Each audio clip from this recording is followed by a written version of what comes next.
Oi, eu sou Carlos Henrique Abud e esse é mais um vídeo dessa nova série aqui do canal, na qual eu comento histórias ou trechos de histórias enviados feitos a partir de prompts e exercícios. A história de hoje é do Renildo Cruz, foi a segunda a ser postada. Na verdade é um trecho de uma história, né?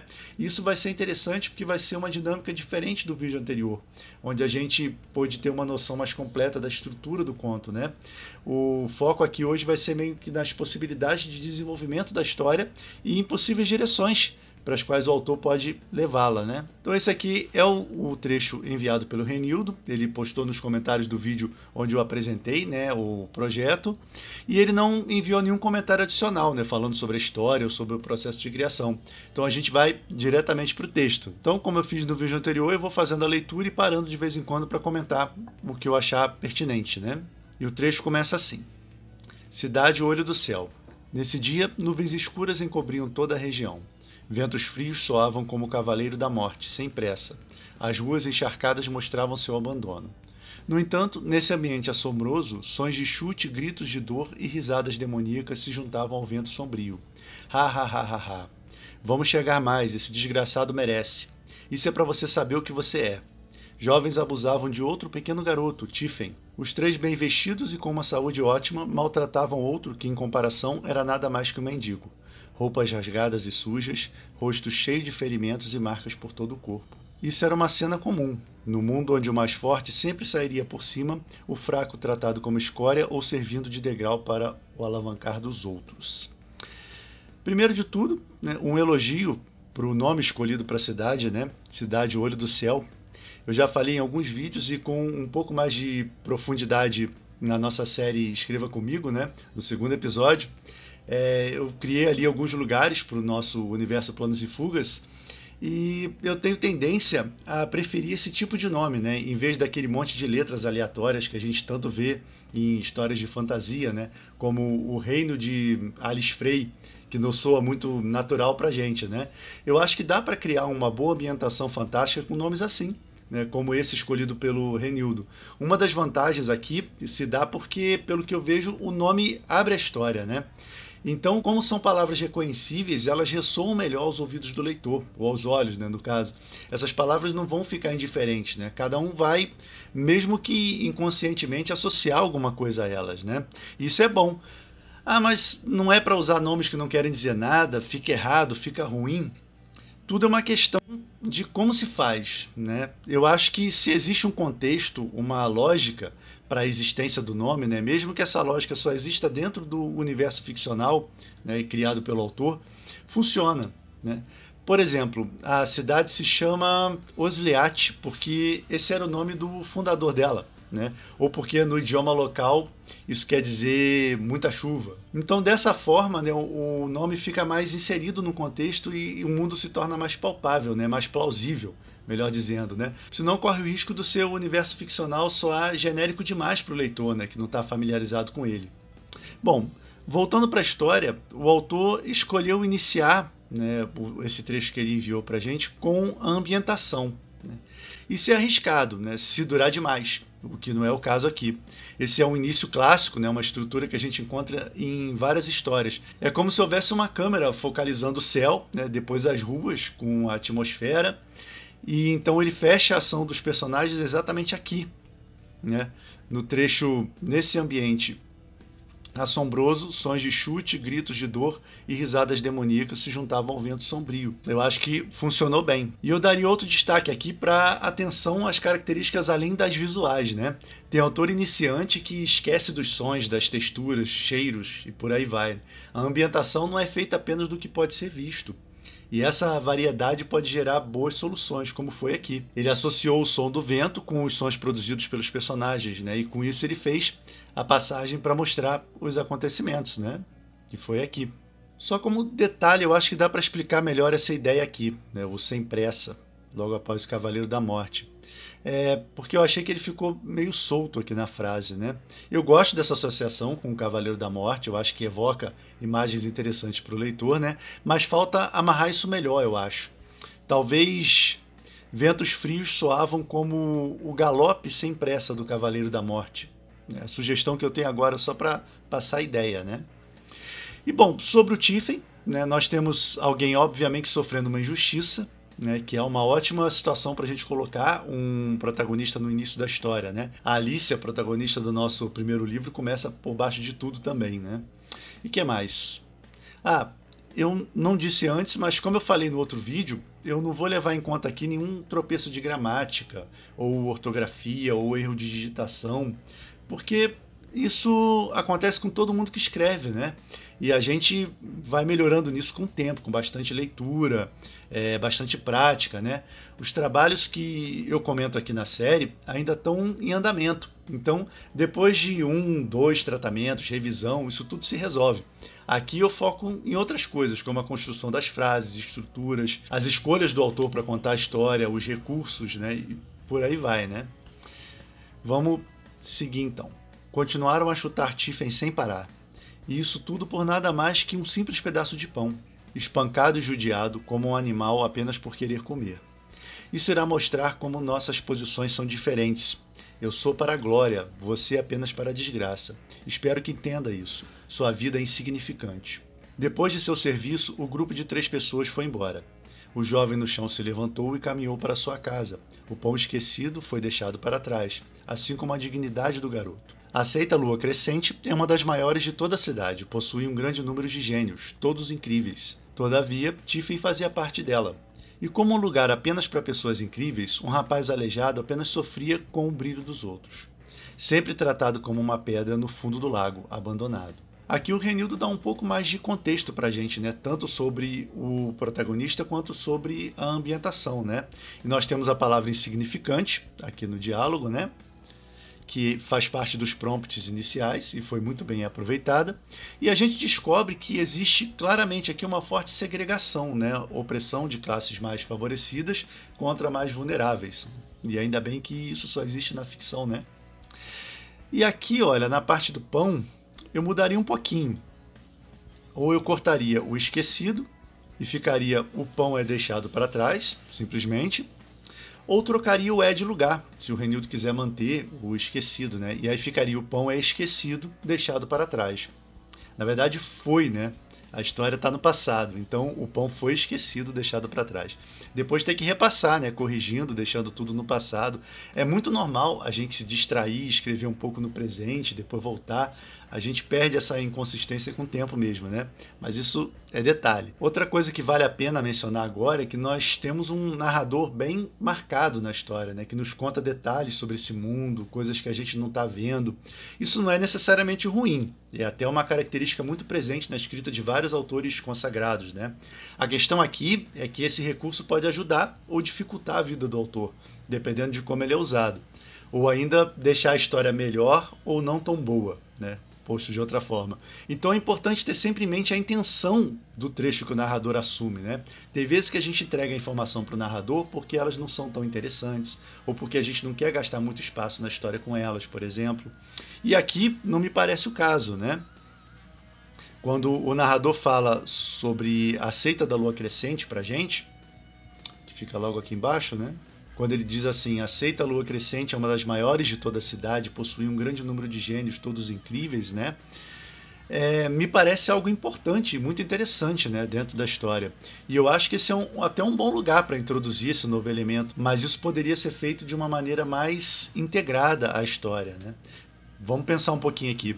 De onde o Tiffen está? Será que não é possível ver uma bandeira ou uma flâmula ou algum símbolo em algum lugar que identifique essa seita, né? Ou de repente uma construção, um monumento interessante, diferente, que o autor possa mostrar nesse ponto, né? Poderia vir um barulho ou uma luz ameaçadora de uma torre, ou ainda os membros da seita poderiam carregar alguma coisa em particular com eles, né? De repente um medalhão, um símbolo, porque aí os 3 que estavam batendo no Tiffen podem ter roubado essa coisa dele ou destruído esse objeto ali naquele momento inicial, né? Então, em cima disso pode entrar o narrador, dando algumas informações complementares sobre a seita e sobre o contexto, né? Mas depois do impacto da apresentação dela para o leitor. Mas vamos conhecer um pouquinho mais da história, depois eu falo mais sobre isso. Então, sua casa se localizava na parte mais distante de toda a seita. A casa cheia de buracos, poças de água por toda parte e cômodos já destruídos. Vivia sozinho nesse estado, e seria um milagre ele não ter se suicidado. talvez porque isso também custava muito para o fracassado como ele. Cheguei, mamãe, papai, disse com sua voz rouca. Ninguém respondeu. Claro, sua antiga família já havia sido destruída. Antes do inferno atingir seu mundo, Tiffen vivia com sua família, uma mãe carinhosa e amorosa que sempre o recebia com belos sorrisos e abraços cheios de amor. Um pai que sempre tinha orgulho de seus feitos, poderoso guerreiro muito amado por todos da seita, um verdadeiro mestre com poder enorme. Juntos viviam sempre felizes, mas logo esses dias normais se tornaram apenas um passado distante. Eu faria uma pequena alteração logo no início desse trechinho. Logo depois de sua casa se localizava na parte mais distante de toda a seita, né? Só para evitar a repetição de casa, né? Que parece aqui e aqui. Então poderia começar a outra frase com um lugar cheio de buracos, e por aí vai, né? Eu também faria um pequeno ajuste aqui no final desse trecho, né? Que é onde seria o milagre de não ter se suicidado, talvez porque isso também custava muito para o fracassado como ele. Para não mexer muito, poderia ser: achava um milagre não ter se suicidado. E aí segue igual. Porque seria um milagre ele não ter se suicidado, dá a ideia de que ele se suicidou, né? E eu não sei muito sobre o personagem, mas eu acho que aqui dá para expandir um pouquinho a ideia, né? Nesse raciocínio aqui final, dizendo que ele não acreditava mesmo em milagres ou algo assim, e aí seguir. A verdade é que talvez isso custasse muito para um fracassado como ele.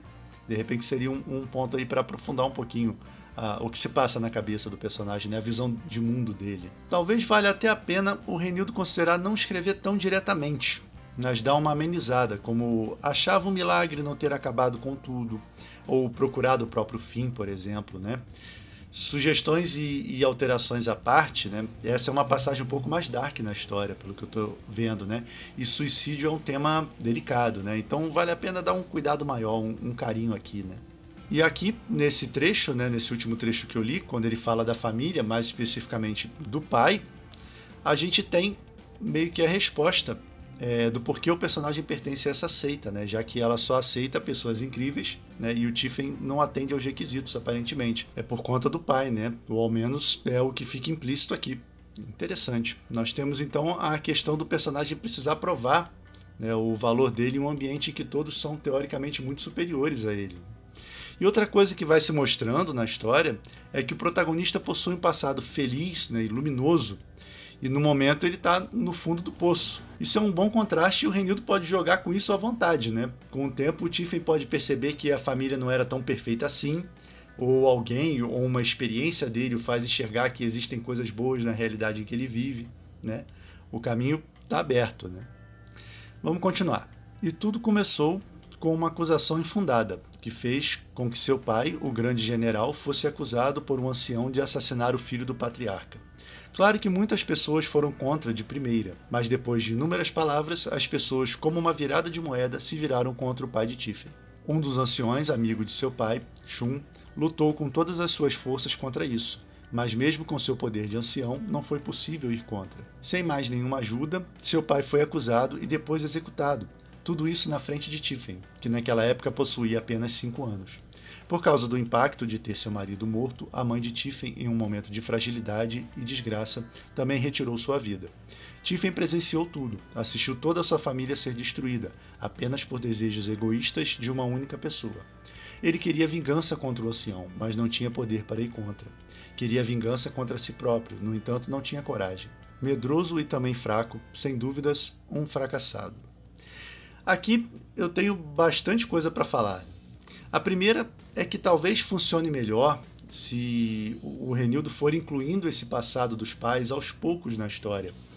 E isso porque pode ser muita informação logo no começo. Eu entendo isso perfeitamente. A gente cria os backgrounds, as subtramas e fica ansioso para mostrar na história, mas tudo muito condensado não potencializa os efeitos que isso pode causar no leitor. Então é legal deixar ele se perguntando algumas coisas e soltar as respostas de vez em quando, conforme as coisas se desenrolarem. Por exemplo, a gente já sabe que a família dele era valorosa, que o pai era um guerreiro de prestígio, e eu acho que o Renildo poderia, além disso, falar apenas que o pai sofreu alguma injustiça, ou que ele caiu em desgraça, que tudo mudou, ou algo assim. E aí segue a história. Mais pra frente, né, o Renildo solta mais alguma coisa. De repente, outro personagem fala mal do pai do Tiffen para ele, e aí ele defende, conta mais um pouco da verdade, por exemplo. Deixar o leitor querendo saber alguma informação, né, é um dos maiores truques para a gente manter o envolvimento dele com a história, né? E talvez fosse mais oportuno, em vez de desenvolver todo o final trágico da família do Tiffen, nesse instante, passar a mostrar outras características do personagem, além do fato dele se sentir um fracassado. Porque já existe uma menção a isso anteriormente, né? É assim, senso de justiça, a compaixão, isso é muito forte no leitor e é um recurso poderoso que a gente pode usar para trazer ele com a gente. Mas além da pena, da compaixão, você pode potencializar a relação com o personagem se fizer o leitor gostar dele. No começo da história, o público quer embarcar com o personagem na jornada dele até o fim. Ele está predisposto a isso. Mas dependendo de como o autor apresenta o protagonista, esse desejo, essa preocupação com o destino dele, com as vitórias dele, pode não ser tão forte. E a gente não quer isso. A gente quer que o leitor torça, sofra junto, tema pelo futuro do personagem. A gente quer que ele compre os problemas, as razões do personagem. Então eu pensaria em mostrar o que faz esse personagem ser diferente dos demais. Por que ele é o protagonista? Por que a história dele merece ser contada e lida, né? Essas são as perguntas que estão meio que implícitas, que o leitor fica se fazendo no início da história. Não é muito efetivo ele ficar com a impressão de que o protagonista é alguém que passa a vida a sofrer injustiças e a lamentar as injustiças que sofre, e mais nada, né? E eu não me refiro necessariamente a alguma habilidade superior, algum talento, que o Tiffen pode até demonstrar mais pra frente. Eu estou me referindo a coisas que fazem o personagem parecer mais completo, mais complexo, né? Pode ser um forte senso de moral, de princípios, ou seja, um caráter elevado, né? Ele pode ter um certo carisma, mesmo sem querer, né? Ele pode ter um senso de ironia que faz com que ele tenha boas tiradas, mesmo em situações ruins ou difíceis. A lista é infinita, né? E nem precisam ser características positivas, né? Mas coisas que fazem o personagem sobressair. Por exemplo, ele pode ter algumas manias, algumas superstições. Eu pensaria em aproveitar essa ambientação, né, a casa que ele está, que está em ruínas, para mostrar um pouco mais do personagem, né? Pode ter por ali um pequeno animal que ele cuida, né, escondido dos superiores, apesar da situação precária dele, né? Ou ele tem algum jeito criativo de lidar com a umidade da casa, né? Ou de manter de pé o pouco que resta, pela descrição, né? Ou ele cuida muito bem de alguns pertences que ele considera importantes, um livro com ensinamentos, talvez algum objeto relacionado à família, né? E se ele tem algum talento especial, né, talvez aqui seja uma boa hora de mostrar uma fração disso, né? Ele pode jogar algum jogo sozinho e mostrar que tem boa memória ou reflexos apurados, por exemplo. São só ideias, né? Dá para pensar com calma e chegar a resultados melhores, eu tenho certeza.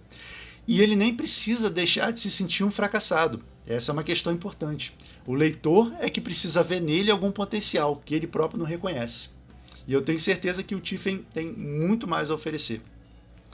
Nossa, falei muito. Vamos voltar para a história. Andou pela casa, foi até a cozinha, onde antes estava cheia de amor, agora estava em pedaços com o teto descoberto, a água entrava e a destruía. Subia as escadas que antes teria alguém o esperando, agora tinha partes faltando. No sótão encontra seu quarto, ou que há muito tempo era o seu quarto. Sala destruída, com o teto removido e apenas uma lona que impedia que entrasse água. Todo molhado ele se deita em sua cama. Que vida miserável, que lugar maldito, que pessoas desgraçadas. Por quê? Porque sou fraco. Lágrimas escorriam por seu rosto machucado. O que eu fiz aos céus para eles me castigarem de tal forma? Será que eu não devia ter nascido? Se sim, por que nasci? Não parava de se questionar. Naquela noite, Tiffen fez o que sempre fez depois que todo aquele inferno começava: chorar e apenas chorar. Como poderia existir esperança em um mundo onde apenas o poder podia mandar, onde apenas o poder podia ditar as regras e a vida de uma pessoa? Bom, no começo do trecho tem algumas coisinhas para mexer, que são fáceis, né? Aqui onde ele vai até a cozinha. Então, andou pela casa, foi até a cozinha, aí ele poderia tirar aqui o onde e o estava. Então, andou pela casa, foi até a cozinha, antes cheia de amor. Agora, aí outro estava, não precisa, agora em pedaços, o teto descoberto, tirar o com também, a água entrando e a destruindo. Então, repetindo, andou pela casa, foi até a cozinha, antes cheia de amor, agora em pedaços, o teto descoberto, a água entrando e a destruindo. Só uma sugestãozinha, né, para não precisar reformular toda a ideia, só cortando algumas palavras já resolve algumas questões, né? E aqui, em Subiu as Escadas, eu acho que também dá para mexer um pouquinho. Minha sugestão é: subiu as escadas, ponto. Onde antes teria alguém o esperando, havia partes faltando. Ou ainda, subiu as escadas repletas de partes faltando, onde antes teria alguém o esperando. Tem outras maneiras de resolver esse trecho, assim como o anterior, né? Essas são só sugestões mesmo. Temos o sótão, né? Aqui, uma das palavras que fazem parte do prompt. E eu achei interessante o conceito do lugar sem teto, né? Com a lona, né? Dá uma ideia de desamparo. E nesse trecho eu acho que também dá para mexer um pouquinho, porque eu entendi que a sala destruída foi o quarto do Tiffen, né? Mas para evitar confundir o leitor, eu trocaria sala aqui, ó, por cômodo. Né? E tem outras coisinhas que o Reinildo, se quiser, pode mexer. Né? Por exemplo, no sótão encontrou o que há muito tempo foi seu quarto e agora era um cômodo destruído, com um teto removido e apenas uma lona impedindo que entrasse água. Isso aí, acho que fica um pouco melhor, mas mais uma vez só mesmo apontando uma possibilidade, né? E aí aqui tem um trechinho que eu queria reler. Né? Como poderia existir esperança em um mundo onde apenas o poder podia mandar, onde apenas o poder podia ditar as regras e a vida de uma pessoa? É uma ótima pergunta, uma excelente reflexão, eu vou falar um pouquinho mais disso já já, mas antes a gente tem aqui, ó, o poder podia mandar. Eu pensaria em substituir alguma dessas palavras aqui, porque poder podia mandar pode soar meio redundante, né, de alguma maneira. Talvez apenas o poder importava, ou apenas os poderosos eram livres, não sei. Mas eu manteria essa frase, essa reflexão aqui, porque eu acho que pode render. Porque essa questão da luta do homem comum, né, contra grandes poderes pode ser um ótimo tema, né, para ser explorado na história. Eu acho que vale a pena pensar em desenvolver isso em cenas posteriores. Quem sabe lá na frente colocar o Tiffen em uma situação de poder sobre outras pessoas e aí ele se vê tentado a abusar desse poder. Ou ele vai longe demais sem perceber, preocupado em provar o seu valor, né? E só se dá conta disso depois. Né? Então tem como explorar isso muito bem. Enfim, vamos seguir? Na manhã seguinte, um velho de barba branca e olhos amarelos seguia em direção à casa de Tiffen. A cada passo do idoso, o chão ainda molhado secava subitamente. Esse era o segundo ancião da seita Lua Crescente, Alus. Com seu cultivo no meio do 7º rank, ele postava apenas abaixo do primeiro ancião. Gostei muito da forma como o Reinildo trabalhou a apresentação do poder desse novo personagem, e era disso que eu estava falando, sobre mostrar as coisas, né?